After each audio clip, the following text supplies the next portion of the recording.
Muito bom dia para você, porque a sexta-feira chegou e com ela vem o final de semana e com ele vem a final do Campeonato Carioca no próximo domingo. Tem Fla-Flu no Maracanã, não tem como não gerar aquela expectativa, aquela ansiedade, aquele friozinho na barriga. Quem sabe mais um título em cima do rival. Fluminense e Flamengo que vem dominando o cenário do Campeonato Carioca nos últimos anos. Mais um grande embate pela frente. Vamos ver o que o técnico Luiz Beldia está preparando para essa final. Bruno Arleu de Araújo vai ser o árbitro do confronto. Já era esperado, ou ele ou Wagner no Nascimento Magalhães. Eu diria que eu prefiro o Bruno Arleu, mas é muito forte, né, dizer eu prefiro. Mas não tinha muito como fugir disso. É a realidade da arbitragem do futebol carioca. Ele vai ter a responsabilidade de conduzir esse jogo. Até ontem, mais de 28 mil ingressos vendidos. A essa altura, acredito, mais de, eu não sei se saiu uma outra parcial, mais de 30 mil ingressos já foram comercializados. E, gente, fazendo uma convocação aqui especial para você, torcedor do Fluminense. O Fluminense conseguiu viabilizar a divisão dos ingressos, inclusive para os setores mistos, para dar preferência aos seus sócios. Amanhã vai abrir para o público geral. Então você que não comprou seu ingresso ainda, você que não garantiu sua entrada no Maracanã, vamos lá, galera. É clássico, eu sei que para muita gente evita por esse ou aquele motivo, mas agora não tem desculpa. O sócio do Fluminense tem a preferência de comprar ingresso tanto para o setor sul quanto para os setores mistos. Até sábado abre para o público geral. Então, é a hora realmente da torcida se mobilizar, é a hora de chegar junto para a gente garantir metade do Maracanã. E não há por que ser diferente agora, afinal de contas, o time vem no excelente momento, o time vem crescendo, vem melhorando, vem evoluindo já desde o ano passado. E eu acredito que a gente tem muita chance de conseguir conquistar esse título. A gente vai ter novamente o rival com o treinador português à beira do gramado. Isso me traz lembranças positivas, né? O Leonardo Jardim vai estrear lá. Não sei até que ponto isso pode impactar positivamente para o lado deles, mas também não é um problema nosso. A gente tem que pensar no que a gente pode fazer, no que o Fluminense pode fazer. Eu tenho certeza que se entregar o seu melhor jogo, né, dentro daquilo que a gente já viu essa equipe apresentar, não me resta dúvida de que a gente tem uma chance muito grande de conquistar mais esse título, tá? Então, vamos chegar junto, vamos garantir a nossa parte no Maracanã para fazer uma festa linda, maravilhosa e empurrar o time rumo a essa vitória no próximo domingo. Esse vídeo aqui vai ser para finalmente a gente fazer uma breve análise aqui do que foi a janela de transferências do Fluminense. Uma janela longa, uma janela cansativa, exaustiva. Foi exaustiva para eles que estavam trabalhando nela, foi exaustiva para vocês que estão aguardando as notícias, muitas idas e vindas, expectativas quebradas. Para a gente, uma loucura completa, uma cobertura que eu... Depois acho que eu vou falar mais especificamente sobre isso, para não tomar muito tempo, mas eu vou levar para a vida, já são quase... Estou caminhando aí para, em 2028, completar 10 anos como setorista do Fluminense exclusivamente. E, sem dúvida alguma, foi a janela mais difícil que eu já cobri do Fluminense, por N motivos. A gente vai ter tempo para falar sobre isso. E agora a gente já temos ela fechada. Pode ser que, sei lá, tenha alguma surpresa, oportunidade de mercado interno aqui do futebol brasileiro até o final do mês. Mas, a princípio, já temos essa janela definida. Se os reforços estão definidos, também temos o grupo, o elenco definido até o meio da temporada, pelo menos, que é quando a gente vai ter outra janela de transferências. E as perguntas que a gente se faz agora é: o Fluminense fez uma boa janela, a diretoria do Fluminense acertou, o elenco do Fluminense com essas chegadas fica mais forte, é melhor do que o ano passado, o Zubeldia tem mais opções e mais opções de qualidade. O que a gente pode dizer depois de todo esse processo de contratação? Vem comigo que a gente vai falar sobre isso agora e eu vou te pedir para você deixar aqui o seu like, se inscrever no canal, o seu comentário, como sempre, pedindo essa força que é de graça, não custa absolutamente nada e realmente ajuda. Eu sei que a galera chega junto aqui, tem muito like, a gente pede todo dia, mas eu sei que vocês fortalecem demais e eu agradeço muito, tá bom? Então a gente vou colocar aqui um campinho, 2 campinhos Com o que eu acho, veja bem, esse primeiro campinho aqui, que vai entrar na tela agora, é o time que eu acho que vai ser o titular com o tempo.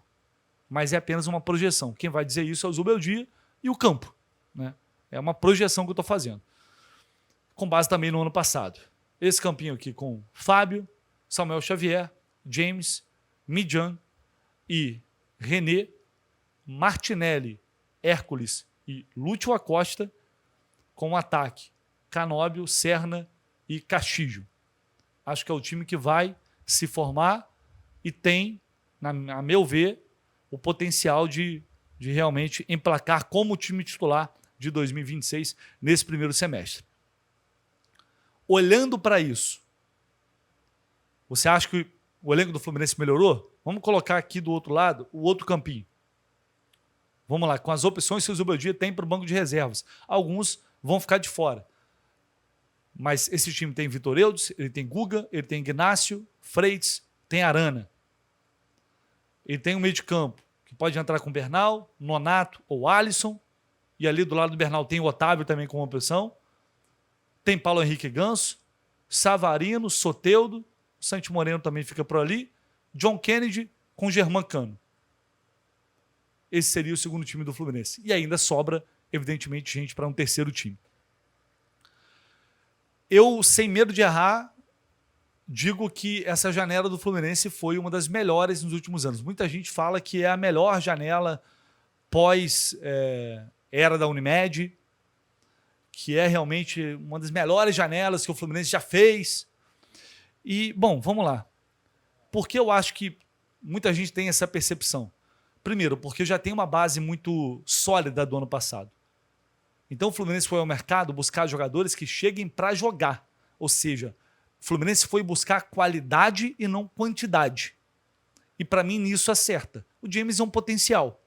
É um jogador que pode se transformar num atleta de ponta, pode evoluir. Só lembrar como o Nino chegou aqui. Foi um dos destaques do campeonato do ano passado. Mas, querendo ou não, é uma aposta. É um jogador que não jogou em time grande. Mas todo mundo achou bom. Midjan, esse já é um cara mais experiente. Né? Jogou Santa Fé, Nacional do Uruguai, apontado como um dos grandes jogadores de futebol uruguaio. Chega numa idade boa, por um preço bom, um jogador que pode ir para a Copa do Mundo e deve ser até convocado agora nesta data FIFA pela seleção colombiana. Uma grande chance de ser convocado. Mas a zaga é outra preocupação que eu tenho. Né? A gente perdeu o Thiago Silva, que é um jogador absurdo, era um jogador muito importante e tem problemas. Né? Eu acho que a chegada do Midjan diminui esse impacto, se ele se firmar realmente. Ele tem totais condições de diminuir um pouco essa impressão que a gente tem, e na prática também, fazer desse sistema defensivo uma defesa mais segura ao lado ali do James. Mas, olhando para os melhores times do país, acho que essa zaga do Fluminense, para ela ser o ponto, para ela ser confiável, realmente confiável como já foi em outros momentos, ainda precisa de um grande jogador. Que, claro, se vier, por exemplo, o Nino, já a gente provavelmente estaria falando de uma das melhores zagas, a depender do desempenho que o Midjan vai ter com a camisa do Fluminense, que eu não tenho como ter certeza. Mas ainda, para mim, ainda precisa de um cara como esse. Então, a gente tinha duas carências quando esse elenco começou a ser construído esse ano, ou reformulado. A zaga, um zagueiro e um camisa 9. Chegaram jogadores para o setor, eu acho que melhora bastante em relação à forma como começou lá em janeiro, mas ainda não nos dão a certeza de que esses problemas estão realmente resolvidos. Então ainda fica um ponto de preocupação, né? Porque a gente vai ter que aguardar, só mesmo o campo e o tempo é que vão dizer se o Fluminense acertou e resolveu essas questões, pelo menos o suficiente para levar um bom desempenho até o meio do ano. Né? Então a zaga, para mim, ainda é uma questão. Você vai para as laterais, você tem um Arana chegando que melhora a qualidade. Sai Fuentes, entra o Arana. Você tem um acréscimo, né? Indiscutivelmente. Então chegou um jogador que pode ser titular, não é um jogador que chega para compor elenco. O James deve ser titular, o Midjan deve ser titular, o Arana tem totais condições de ser titular. Então a gente está falando dos 6, 3 que podem ser titular. Você vai para o meio de campo, a gente já tem uma base muito sólida do ano passado. Saiu o Lima, chega o Alisson, que é jogador para compor. Esse chega para compor. Esse eu acho difícil, no primeiro momento, conseguir tomar a vaga de alguém.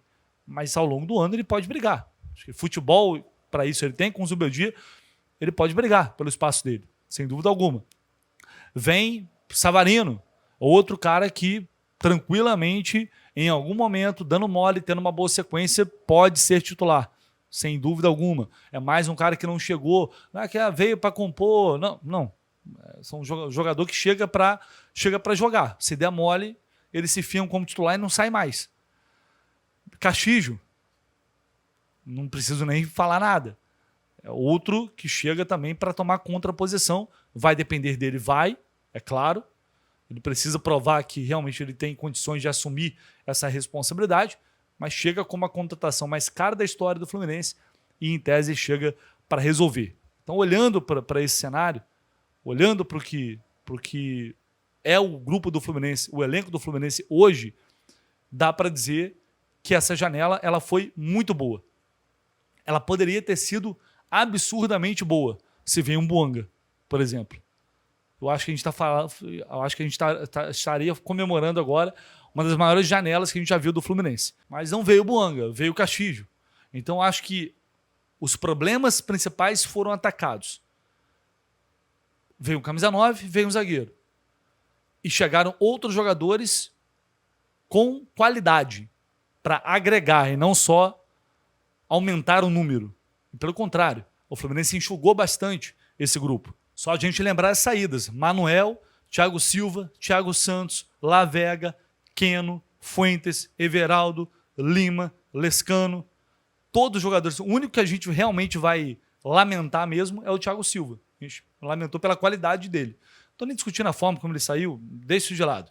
Estou falando de qualidade apenas. A gente fala, esse aqui não podia ter saído. Thiago Silva. O resto eram jogadores que o ciclo tinha acabado, que a torcida não aguentava mais, ou promessas, Lavega, Lescano, que acabaram não rendendo no clube. Mas olha a quantidade de gente que saiu. E olha os jogadores que saíram e olha os jogadores que chegaram. Olhando o que são as laterais do Fluminense hoje, é uma posição que, para mim, o time está muito bem servido. E melhorou em relação ao ano passado. E claro, tudo sempre vai depender do desempenho dos atletas, né? Por exemplo, a gente está vendo o Samuel Xavier no momento mais de baixa. É claro, é só o início do campeonato, está só começando. Mas ele não vem fazendo alguns jogos, já vem oscilando em alguns jogos, e o Guga está começando o ano bem. Teve chance, quando teve, aproveitou, atuações seguras, mostrando, mais uma vez, se mostrando pronto, para se precisar, ele assumir a condição. Então a gente tem uma briga boa na lateral direita, acho que teremos uma briga muito boa na lateral esquerda. O René hoje é o titular, mas o Arana é um jogador com muito potencial, muito experiente, muito qualificado. Acho que vai ser uma briga intensa e o René, como sempre, é provável que ele oscile em alguns momentos. Ele está começando bem o ano, apesar dos pesares desse jogo contra o Vasco, mas ele tinha feito boas partidas já nessa temporada. E o Arana vai ter que brigar pelo espaço dele, não tem jeito, vai ter que brigar por essa condição, mas a comparação do Arana é com o Fuentes. Então a gente tem sim um crescimento, tem uma evolução, tem um acréscimo de qualidade nessa função. E ainda tem o Fidelis, que quase sempre foi consultado, recebeu chance, foi bem, correspondeu bem a um garoto que ao longo do ano, dependendo, é um setor que são dois jogadores, machuca um, você só tem mais um.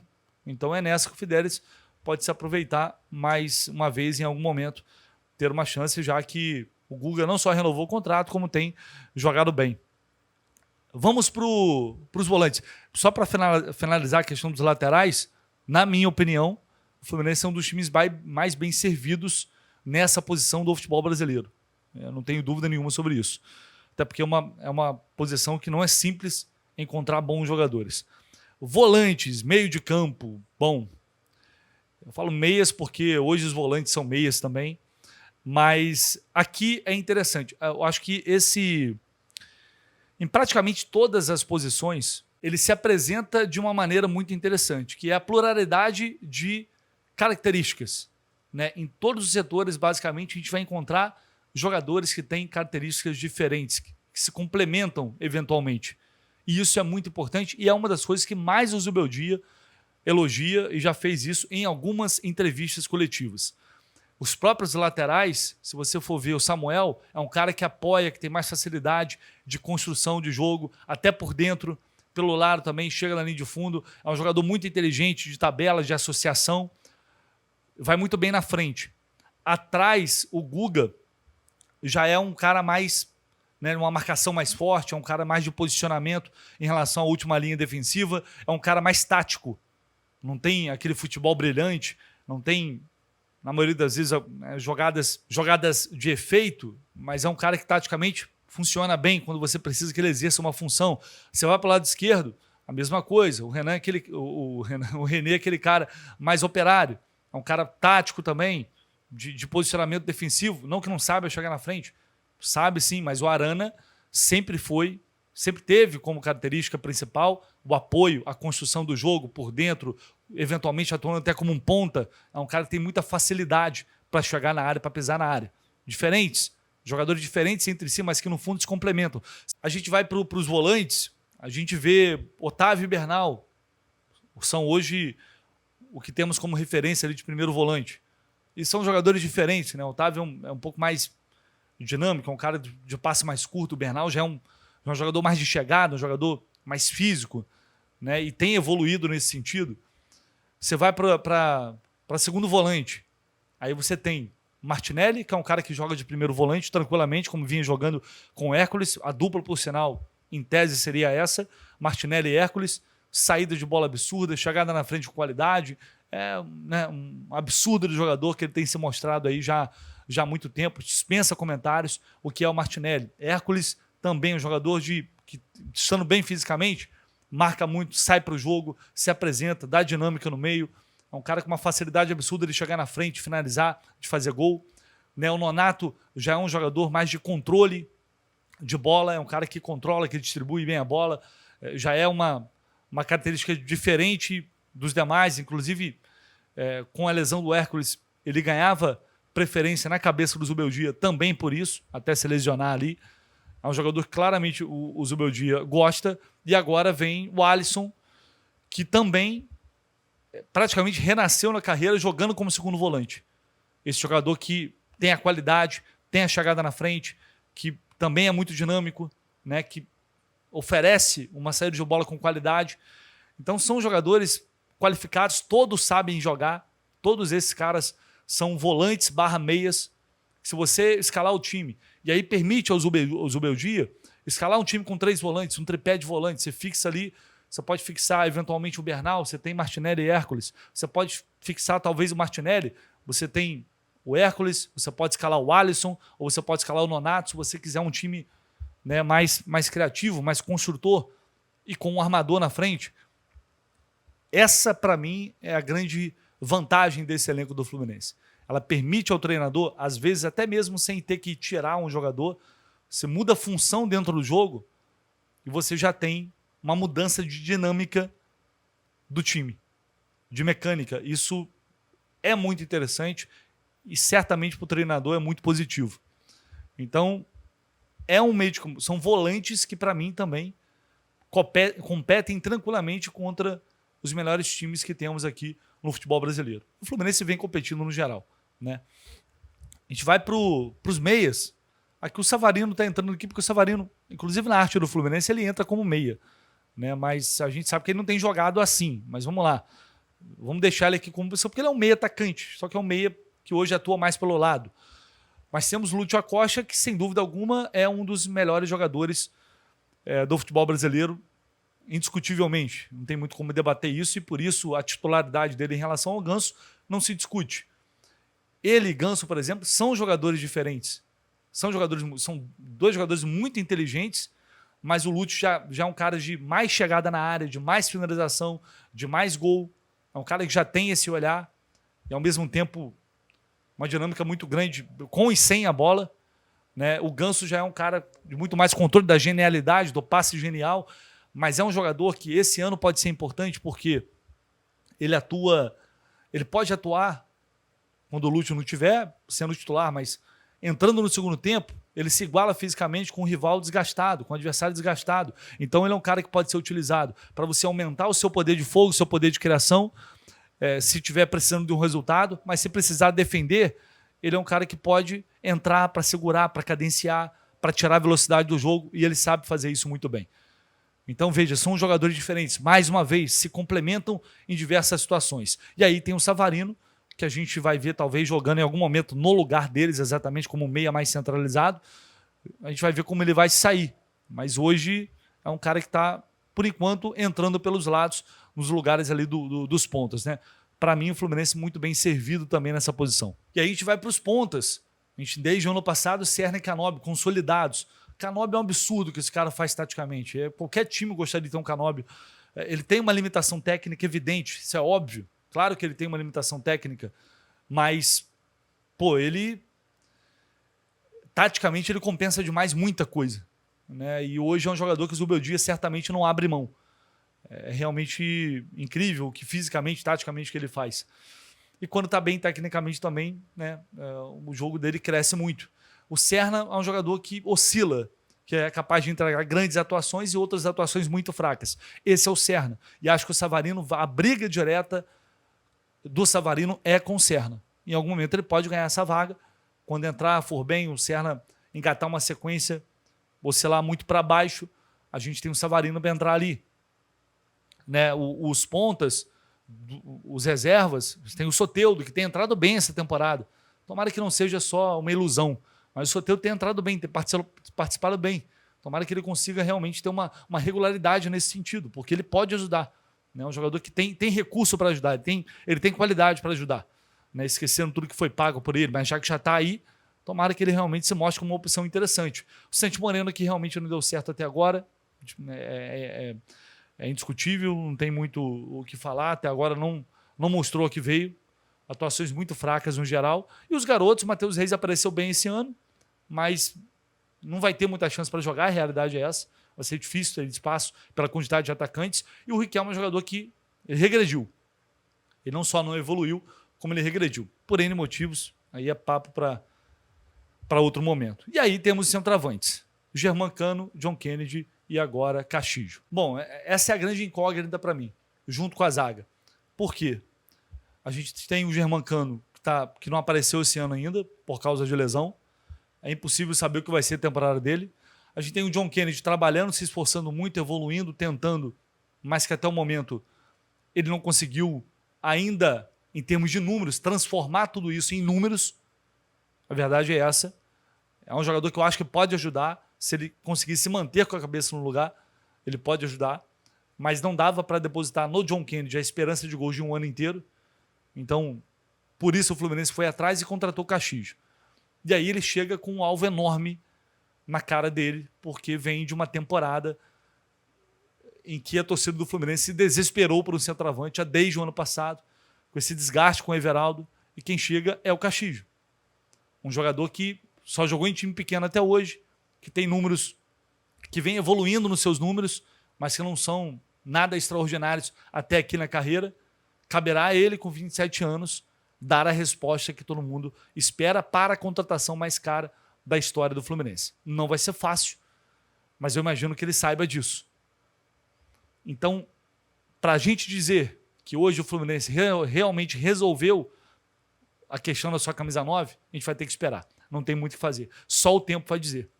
Mas também, levando em consideração o que era o ano passado, houve uma evolução. Sem dúvida alguma, houve uma evolução pelo que a gente já viu do Castillo, e a comparação é com o Everaldo. E eu espero que isso se confirme em campo, evidentemente. Então, para mim, não tem debate. O time do Fluminense melhorou, o grupo do Fluminense melhorou, o elenco ele foi reduzido e qualificado, na minha opinião, é o diagnóstico que eu faço. O Fluminense conseguiu, após manter uma boa base, uma base que já tem muita qualidade, ele qualificou essa base. Ele entregou ao treinador mais opções que vão dar a ele aquela percepção, sensação, e a gente espera confirmação na prática de que ele, se ele perder um ou dois atletas, eventualmente, ele vai ter no banco jogadores que vão sustentar o desempenho do time. Esse é o segredo para você brigar por títulos a longo prazo, num ano tão desgastante. É você conseguir, você perder um lateral, você tem um outro bom para entrar. Você perder um meio, você tem um outro para entrar. Você perder um atacante, tem um outro cara que vai entrar e vai jogar bem. Não tem mistério. Futebol hoje é isso. Então você tem um elenco equilibrado. Hoje acho que o Fluminense tem um elenco equilibrado. Tem um elenco que se fala, tem um elenco que se completa. Ah, Alessa, mas você disse que são jogadores muito diferentes, características diferentes. São essas diferenças exatamente que podem dar a liga necessária para o Zubeldia tirar o que esse grupo tem de melhor.